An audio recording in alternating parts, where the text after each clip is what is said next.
Friends, स्वागत है आपका मेरे यूट्यूब चैनल अमेजिंग क्लासेस में। तो फ्रेंड्स, आप देख रहे हैं कि आपके सामने क्लास 9th का हाफ ईयरली एग्जाम 2023-24 का जो एग्ज़ाम हुआ है उसका हाफ ईयरली क्वेश्चन पेपर है, ठीक है, जिसका कोड NN01 है, N01 है, ठीक है। और टाइम 3 घंटा दिया गया था आपको, और सब्जेक्ट इंग्लिश है, और जो इसका पूर्णांक है वो 70 नंबर का था, ठीक है। और इस तरह से हम पूरे इस क्वेश्चन को अच्छी तरह से सॉल्व करेंगे, पूरे संपूर्ण हल के साथ इस वीडियो को देखेंगे, तब तक कि आप वीडियो को पूरा अच्छे से देखें, ठीक। तो देखिए, कुछ इसमें से इंट्रैक्शंस होते हैं, जैसे this question paper is divided into 2 sections, ठीक है, यानी यह पेपर 2 सेक्शन में डिवाइड है। Section A contains multiple choice questions. Candidates have to choose the correct option and write the answer in OMR sheet। कह रहा है कि जो पार्ट 1 में 1 से 20 तक क्वेश्चन है, ठीक है, कितने पार्ट 1 से जो 1 से 20 तक क्वेश्चन है, ठीक, उनको जो विद्यार्थी हैं उनको अच्छे से पढ़ेंगे और उनका जो आंसर होगा वो OMR शीट पर उसको अच्छे से तरह से गोले में फिल करेंगे, ये कह रहा है, ठीक है। और फिर कह रहा है कि सेक्शन बी ई context descriptive answer type questions. अब जो सेक्शन बी में है वो क्वेश्चंस लिखने वाला रहेगा, यानी कि आपको उसको कॉपी लिखना पड़ेगा, अपने आंसर कॉपी लिखना पड़ेगा, ठीक है। और चौथा है ऑल क्वेश्चन आर कंपलसरी। और तीसरा को हमारा निर्देश है, वो कह रहा है all question is are compulsory, यानी सभी प्रश्न करने अनिवार्य है, ठीक है। तो चलिए हम बिना देरी के हुए अपनी वीडियो को शुरू करते हैं। ये देखते हैं सेक्शन ए।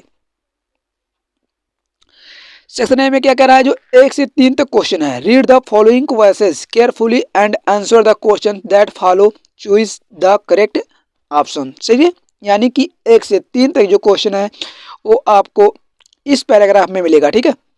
इस पैराग्राफ को हम अच्छे से पढ़ेंगे और इसमें इसका आंसर होगा, ठीक। तो चलिए हम अपने क्वेश्चन स्टार्ट करते हैं कि हमारा पहला क्वेश्चन है कि हु इज कंफ्यूज। कंफ्यूज कौन था, ठीक है। देखिए, कंफ्यूज कौन था, confuse was the wonderful teacher. तो ये देखिए, यहाँ जो कंफ्यूज कौन था, तो वहाँ टीचर, यानी कि ऑप्शन नंबर सी सही है। मैं आपको 1-2 करके बता दे रहा हूँ, उसके बाद आप, ठीक है, उसके बाद आप ढूंढ के अच्छे से करेंगे, वो हो जाएगा, ठीक। इस तरह से आप क्वेश्चन नंबर 2 करेंगे और 3 भी करेंगे, ठीक है, यानी कि 1, 2, 3 जो क्वेश्चन है वो इसी पैराग्राफ में मिलेगा, ठीक। इस पैराग्राफ में पूरे अच्छे से पढ़ेंगे हम, इसी में इस तीनों का आंसर है, ठीक है। चलिए क्वेश्चन नंबर 4 क्या कह रहा है कि क्वेश्चन नंबर 4 से 8 है, choose the correct option, answer the following. नीपुर वाज, ठीक है, नीपुर वाज। अब देखिए यहाँ बीच में क्या भरा जाएगा वो आपको बताना। नीपुर was on, option number C, ठीक है, ऑप्शन नंबर सी सही है। 5वां क्वेश्चन है कि after eating an apple Ram is than Shyam, तो wastage, option number B. Question number 7 है, ठीक है, 7 में है rearrange the words class to make meaningful sentence, ठीक है। अब कुछ सेंटेंस आपको दिए हैं जिनके वर्ड इधर उधर हैं, तो आपको इनको अच्छी तरह से लिखना है, यानी कि जो इसका सही ऑप्शन है कि the fresh vegetable are in the vegetables, the vegetables fresh और the fridge, the fresh vegetable are in the fridge, यानी कि ऑप्शन नंबर डी सही है, ठीक है। क्वेश्चन नंबर 8 है कि which of the following words आज करेक्टली स्पेल्ड, यानी कि जो इसमें स्पेलिंग सही है वो लिखेंगे। तो आप इसमें बताएंगे स्पेलिंग कौन सा सही है, यानी पेरेंट्स, क्लासरूम्स और फ्रेंड ब्रदर। देखिए ये गलत है, ये भी गलत है, PRINT ये भी गलत है, यानी फ्रेंड सही है, ठीक है, राइट आंसर फ्रेंड होगा। क्वेश्चन नंबर 9 से 10 क्या कह रहा है, read the following passage given below and answer the questions that follow. अब 9 से जो 10 तक क्वेश्चन है फ्रेंड्स, उसके लिए आपको क्या करना पड़ेगा कि इस छोटे से पैराग्राफ को आपको पढ़ना पड़ेगा, ठीक, यानी कि क्वेश्चन 9 और 10 का आंसर इस पैराग्राफ में होगा, और उसको आप पढ़ने से बाद इसमें जो आंसर होगा उसको आप एक चूज करेंगे और OMR शीट पर अच्छी तरह से उसको फिल करेंगे, ठीक है। याद रखिए कि 20 OMR शीट आपका आना अनिवार्य है, और हर एक OMR शीट 1 नंबर, यानी कि हर एक क्वेश्चन 1 नंबर का होगा, ठीक है।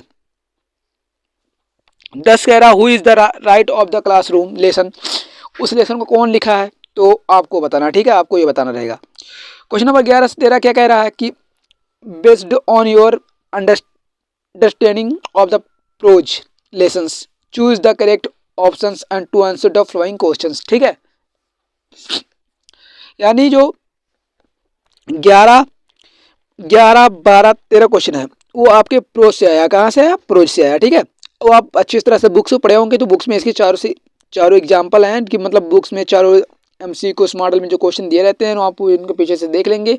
ये जब चैप्टर एंड होता है तो उनके पीछे क्वेश्चन दिए रहते हैं, उनको आप वहाँ से लिया गया, ठीक है। उसके बाद देखिए क्वेश्चन नंबर जो 14-15 है, read the following direct answer to the following question. अब 14-15 के लिए यानी कि इसके लिए और इसके लिए आपको इसको पढ़ना पड़ेगा, ठीक है, इसको पढ़ना पड़ेगा।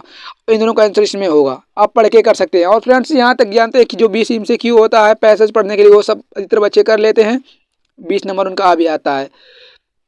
एक आध तो फंसने से बात नहीं है। उसके बाद क्वेश्चन नंबर 16 से 20 क्या कह रहा है कि based on your understanding that follow the book moments choose the correct option and to answer the following questions, ठीक है। यानी से 4 क्वेश्चन, यानी 16 से लेकर 16, 17, 18, 19 और हमारा एक और क्वेश्चन कौन सा है? 20, ठीक है। ये चारों क्वेश्चन कहाँ मिलेंगे? इस पैराग्राफ में, इस पैराग्राफ में, ठीक है, मूवमेंट्स लेटर में, उसमें से लिया गया है। आप पढ़ के अच्छे से कर सकते हैं। आई होप आपको वीडियो समझ आया होगा। और देखिए उसके बाद हमारा सेक्शन बी शुरू होता है। सेक्शन बी में क्या कहा है? सेक्शन बी होता है कि जो सेक्शन बी में रहेगा वो आपको 10 नंबर में दिया रहेगा, ठीक है, 10 नंबर में दिया होता है, ठीक है, 6 नंबर में रहेगा, 10 होगा। यानी सेक्शन बी में क्या कह रहा है? देखिए कि read the following passage and answer the following को answer the question given believe it. यानी इस पैराग्राफ को आप अच्छे से पढ़िए, ठीक है, इसको आप अच्छे से पढ़िए।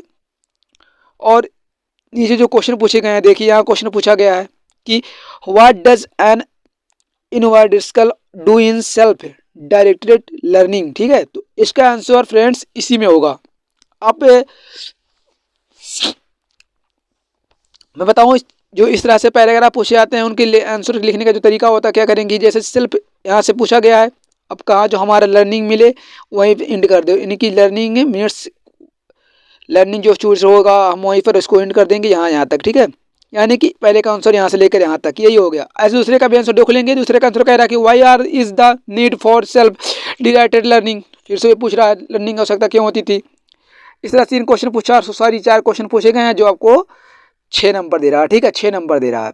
उसके बाद चौथा यानी कि 22 क्वेश्चन नंबर 22 कह रहा है answer any one question from flowing question, ठीक है, answer any one of the following. यानी कि 2 क्वेश्चन पूछे गए हैं जिनको आपको जो आपको मतलब इनका आंसर लिखना है, उनमें से कोई एक लिखना है, या तो आप ये करिए या तो ये करिए, जो याद होगा उसको आप लिख लेंगे, ठीक है। उसके बाद क्वेश्चन नंबर 23 कह रहा है answer any one of the following in about 80 to 100 words, ठीक, यानी ऐसे लिखना है आपको। ए फेस्टिवल पर कर दो, द दिवाली कर दो, ठीक है, ए फेस्टिवल ऑफ दिवाली, यानी कि एक त्यौहार दिवाली का, ठीक है। उसके बाद ऑप्शन नंबर बी है एक विजिट ऑफ फेयर, मेले का एक दिन, राइट। लेकिन आपको ध्यान रखना कि वो 80 से 100 वर्ड रहे, मिनिमम यार 80-90 कर दो, कोई गिना नहीं जाता है, ठीक है। क्वेश्चन नंबर 24 है कि rewrite the following by changing into indirect speech, ठीक है। इस Shweta says to Pihu please to not make noise, ठीक है। अब यहाँ क्या करना है, देखिए please do not make noise और Shweta says to Pihu, right. तो यहाँ करना क्या है कि Shweta says to Pihu that please did not make noise, बस यहाँ डिड नॉट कर देना, डेट यहाँ बीच में दैट लगा दो, डिड नॉट कर दो, ये उसका आंसर होगा, 2 नंबर आपका फिक्स हो गया। उसके बाद बी है 24 में, बी है क्या कह रहा है change the following into passive voice. अब Amit sir teach us Sanskrit, Amit sir teach us Sanskrit, ठीक है। अमित सर हमें मतलब संस्कृत पढ़ाते थे, इनको पैसिव वॉइस में चेंज करना है, ये भी आप कर सकते हैं, वो पढ़ा होगा आपने। Punctuate the following question, Niyalika Sakshi and Pusi went to the India Gate on Sunday morning did not they, ठीक है। इनको सही करने से लिखना है, जिसके लिए आपको 2 नंबर मिल रहा है, ठीक।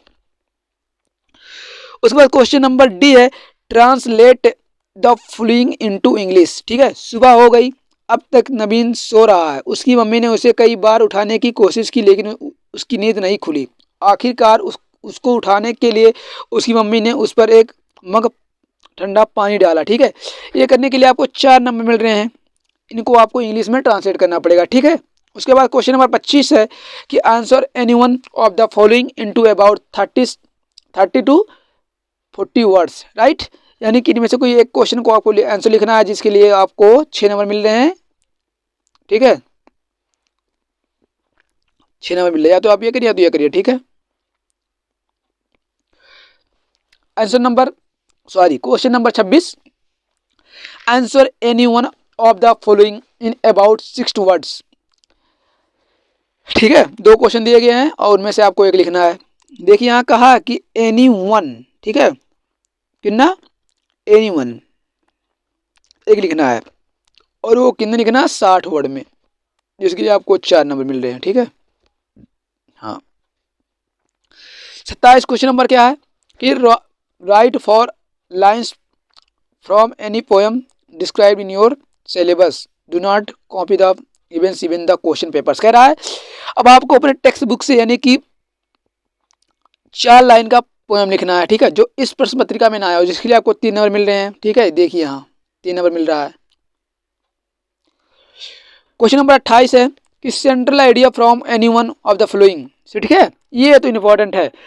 Bind the road of the not taken, इनमें से किसी एक का मतलब कविता का आपको सेंट्रल आइडिया लिखना पड़ेगा। सेंट्रल आइडिया याद कर लीजिए, अच्छे से अनिवार्य होता है, जिसके लिए आपको 3 नंबर मिल रहे हैं, ठीक है। उसके बाद क्वेश्चन नंबर 29 है कि answer any one of the following in about 30 to 40 words. वही वाला क्वेश्चन है, अभी 2 दिया रहेगा, लेकिन आपको ये करना पड़ेगा, जिनको लेकिन याद रहे कि आपको उनको 30 से 40 वर्ड में ही लिखने हैं, इसके लिए आपको 3 नंबर मिल रहे हैं।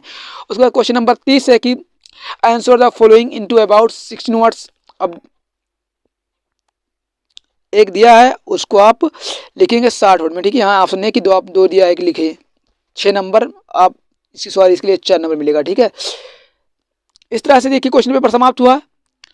तो मैंने आपको क्लास 9th का हाफ ईयरली एग्जाम 2023-24 का जो मॉडल पेपर था वो सॉल्व कराया, ठीक है, जिसका कोड N01 है, ठीक, और क्लास 9th का है और सब्जेक्ट इंग्लिश है, राइट। उसके बाद देखिए कि मैंने आपको अच्छी तरह से पेपर बताया कि आई होप जो मैंने MCQ यानी कि जो मैंने विकल्प छोड़वा दिए हैं, मतलब टिक नहीं कराया, उसके लिए क्षमा चाहते हैं। बट जानते हैं वो ऐसा होता है कि आपके सिलेबस के ऊपर डिपेंड करता है, आप वो खुद कर सकते हैं जो मैंने, लेकिन अधिकतर क्वेश्चन जो आते हैं वो पैराग्राफ से आते हैं, आप उसको अच्छे से कर सकते हैं, ठीक है। तो क्लास 9 तक के बच्चों के लिए एक मतलब वीडियो ज़्यादा से ज़्यादा शेयर कीजिए, ताकि उन लोग को भी अच्छे से हेल्प मिल सके। और अगर आप मेरे चैनल पर नए हैं तो चैनल को सब्सक्राइब कीजिए और बेल आइकन को भी प्रेस कीजिए, ताकि इस तरह के जो लेटेस्ट वीडियो हो आप तक तुरंत पहुँचे। आई होप आपको वीडियो अच्छे समझ में आ गया होगा। चलिए मिलते हैं अगली वीडियो में, तब तक के लिए जय हिंद, जय भारत, वंदे मातरम।